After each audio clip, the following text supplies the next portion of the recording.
Arrête d'espérer de changer le mec que tu viens de rencontrer.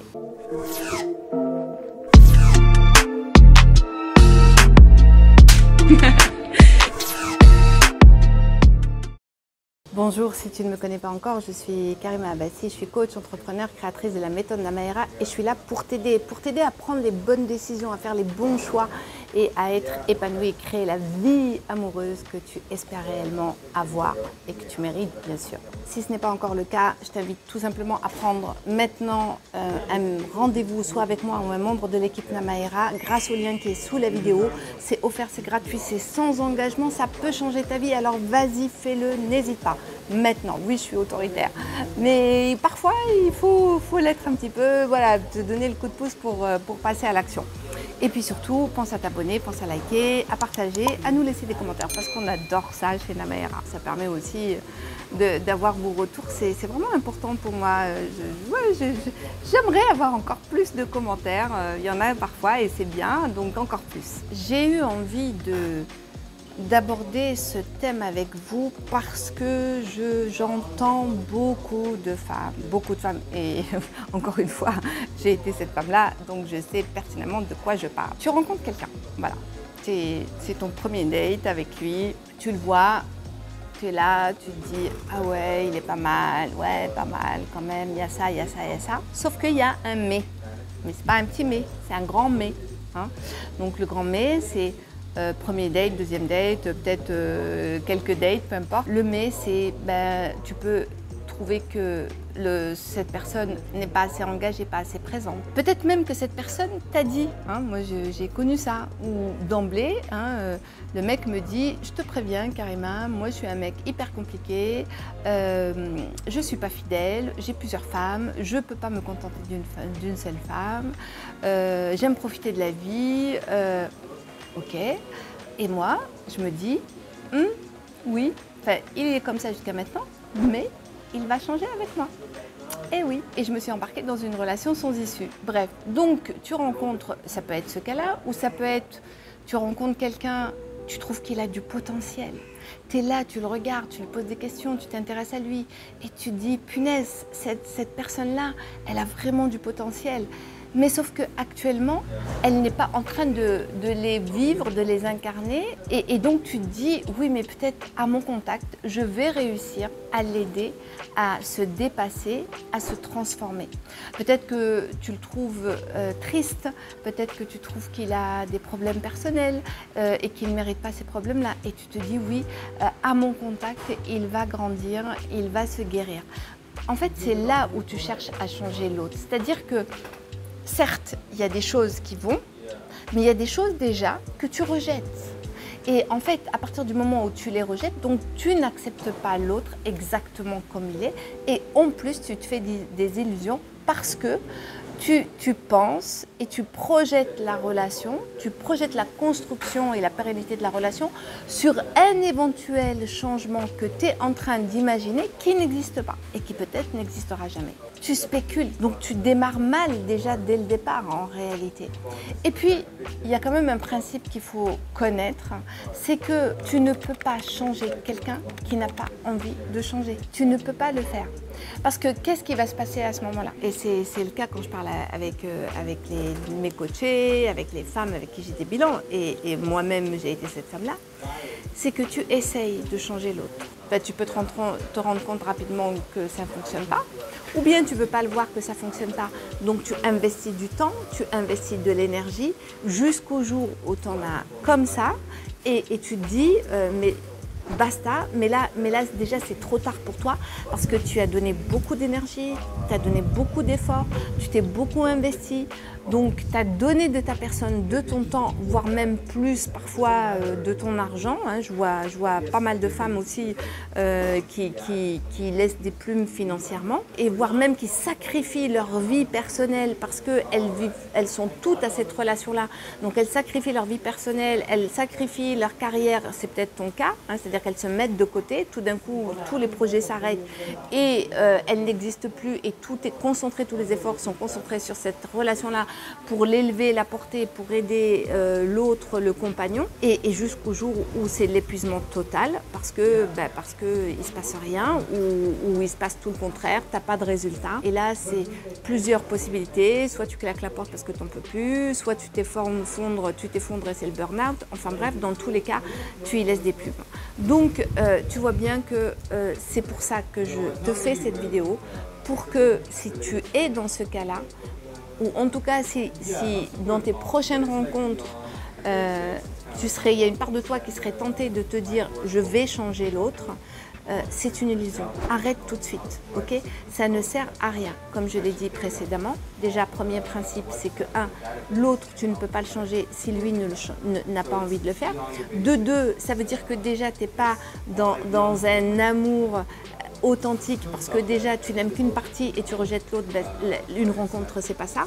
La vraie rencontre, c'est que tu prends l'autre dans sa globalité, c'est pas je garde une partie d'autre. Et la troisième chose, c'est que déjà tu essayes de contrôler, en fait tu es déjà dans le contrôle.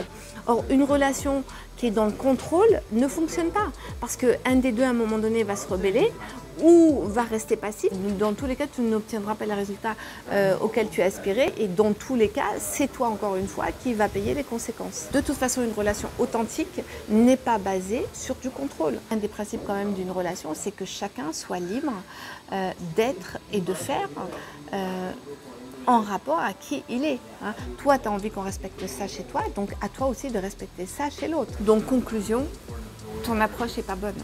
Ton approche, elle est à revoir. À partir du moment où tu cherches à changer l'autre, tu dois tout de suite stopper cette relation. Ça veut dire que tout simplement, cette personne ne te convient pas. Et ne cherche pas à vouloir faire concorder absolument tes désirs, tes attentes, tes espoirs sur une personne, sur une partie d'une personne. C'est pas comme ça que ça fonctionne. Et c'est pour ça que c'est important que tu sois toujours honnête avec toi-même et que tu sois honnête envers l'autre. C'est pas très valorisant quand on te dit, imagine, on te dit oui, ben voilà, moi je t'aime bien, voilà, je veux bien être avec toi, mais par contre il faut que tu changes ci, il faut que tu changes ça. Moi, ça m'est déjà arrivé de vivre ça, qu'on me dise oui, ok, t'es bien, mais j'aimerais bien, voilà, que tu sois moins ceci, plus cela. Ben non, en fait, ben non. Si tu n'acceptes pas qui je suis, au revoir. Tout simplement, ok? Donc c'est jamais très gratifiant ni valorisant de voir que en face on veut bien une partie de toi mais pas l'autre. Non, ben non, toi c'est le tout en fait et en face c'est pareil. Donc là maintenant je vais te donner un exercice très pratique et pragmatique qui va te permettre d'avoir une vision réaliste d'une rencontre. Donc ce que je t'invite à faire, c'est non seulement de l'écouter, mais de le faire, parce que ça ne suffit pas d'entendre les exercices, il faut les faire pour que ça fonctionne. Et ça, il n'y a que toi qui peux le faire. Donc, l'exercice, d'abord, tu prends une feuille, d'accord? Tu prends une feuille, la feuille, tu fais 2 colonnes. Donc, sur une colonne, tu mets « attente », donc sous-entendu « mes attentes ». L'autre colonne, tu mets « la réalité ». Ok? Donc, quand tu fais une rencontre, premier rendez-vous, deuxième rendez-vous, à chaque fois que tu rentres chez toi, donc là, tu dois t'arrêter, te poser et écrire sur ta feuille. Donc, qu'est-ce que j'ai observé pendant notre rendez-vous? En face de moi, qu'est-ce que l'autre me dit? Donc, je l'écris. Il m'a dit ça, il m'a dit ci, ok. Qu'est-ce qu'il fait? Voilà, c'est-à-dire déjà, comment il me parle de son futur, comment il me parle de son présent, comment il me parle de ses projets, peut-être même qu'il fait des allusions à cette rencontre. Comment il se comporte, est-ce qu'il est présent, pas présent, il m'appelle pas. Donc je dois être factuelle, c'est pas juste des opinions, je dois vraiment écrire de façon factuelle. Depuis 15 jours qu'on se connaît, il m'a écrit tant de fois ou il m'a pas du tout écrit 0 fois, voilà, quantifie.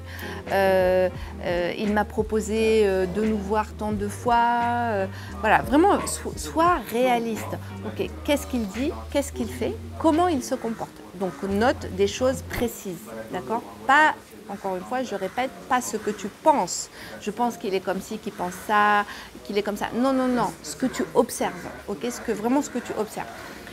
Et à côté, tu mets, est-ce que toi, Qu'est-ce que tu attends de cette personne? Ben, j'attends qu'il m'appelle, je sais pas moi, qu'il me donne des nouvelles au moins tous les 2 jours. Et là, je regarde à côté. Ce que j'ai noté, c'est que si moi, je ne le sollicite pas, finalement, il n'écrit pas. Il ne répond qu'à mes messages. Voilà, bah, déjà, tu as une réalité. Deuxième chose, par exemple, mes attentes, c'est que moi, j'ai envie d'une relation qui soit pérenne. J'ai envie de construire une relation sur la valeur fidélité. Et en face, quelqu'un me dit, ben non, moi, je suis...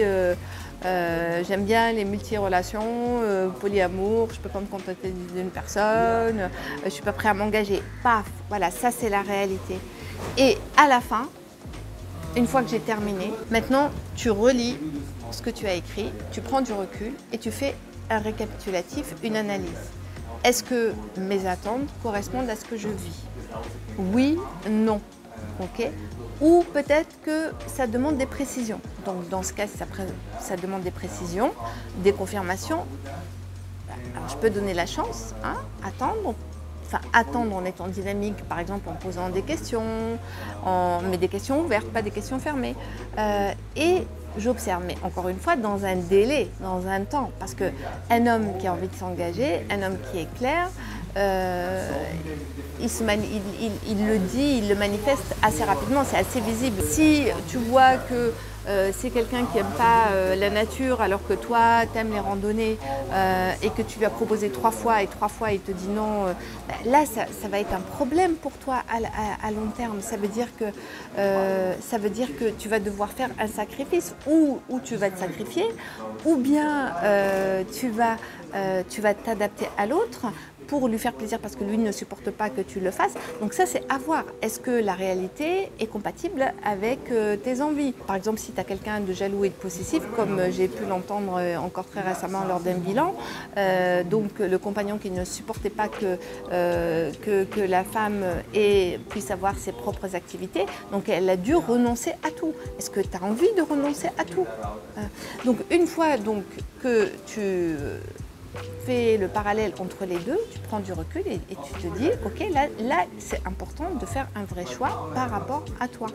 Pas en te disant ça va changer, parce que ça ne changera pas, ça tu peux l'écrire en grand sur un post-it partout où tu veux, ça ne changera pas, ça peut peut-être même s'empirer, d'accord? Donc ça veut dire tout simplement que cette relation n'est pas adaptée à ce que tu attends, à ce que tu veux et à la vision de la relation que tu as envie de vivre. À ce moment-là, il est important d'être réaliste et de ne pas compter sur la patience ou sur l'espoir. Voilà, c'est important que tu saches où tu vas. Et toutes les données en fait sont vraiment énoncées dès le départ. Dès le départ, tu sais quelle direction la relation va prendre. Si elle est bancale, elle le sera tout le temps. Si elle est réciproque, il y a de fortes chances qu'elle continue à condition que tu l'entretiennes. J'espère que tu vas vraiment appliquer cet exercice parce qu'il va vraiment t'aider à réaliser et à prendre du recul. Donc, premier principe, dis-toi bien que tu ne peux pas changer l'autre et que tu ne peux pas baser une relation déjà dès le départ. Tu espères déjà le changer, tu fais fausse route. Donc déjà, arrête tout, stop tout. Il n'y a pas d'exception, il n'y a absolument aucune exception.